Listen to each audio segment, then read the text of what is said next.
China's zero-COVID policy has pushed them into adopting some really strict lockdown measures, leaving the world baffled. In the latest, COVID outbreak was reported at Foxconn's iPhone manufacturing factory in Zhengzhou city, and fearing harsh lockdown measures, droves of migrant workers were spotted climbing up factory walls and fleeing off to their hometowns on foot that are more than 100 kilometers away, as public transport has been fully suspended due to the COVID-19 lockdown.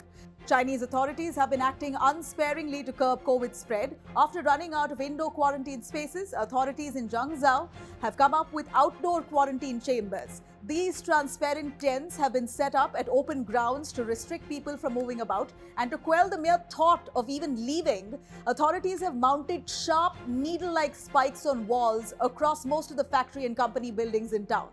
Some of them who've completed their quarantine period and have left those quarantine sites are still forced to wear electronic bracelets for home quarantine that will help authorities track their movements. Scores of buses were spotted, some of them secretly taking away people 100 miles away for quarantine. Most high-rise buildings in Zhengzhou town have been requisitioned and transformed into isolation centers.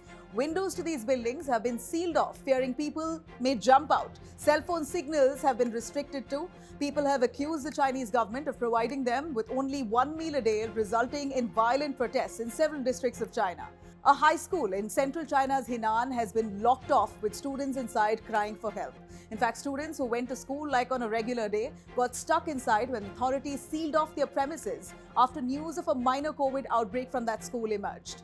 In fact, local news channels refuse to cover the plight of these young children who have been blocked off from stepping out, and many students' social media accounts too have been suspended so that the word does not spread. Even as Chinese citizens have been highly frustrated and upset with the government's bizarre zero-COVID strategy, healthcare workers have been motivating themselves to carry out with their duties by breaking into a dance every morning. Quite literally. This collective exercise routine among COVID healthcare teams have become quite a common sight in China. They stand in a line, pull off this coordinated dance routine right at the start of the day, early morning, to pump themselves for an excruciating day. In the latest figures, Chinese city with the worst outbreak has only 2,500 cases. This, global experts say, is grossly disproportionate to the extreme preventive measures that have been adopted. Locals have been hopelessly waiting for this trauma to end, even as the world outside has long moved on. For more informative videos like this, keep watching India Today Newsmo.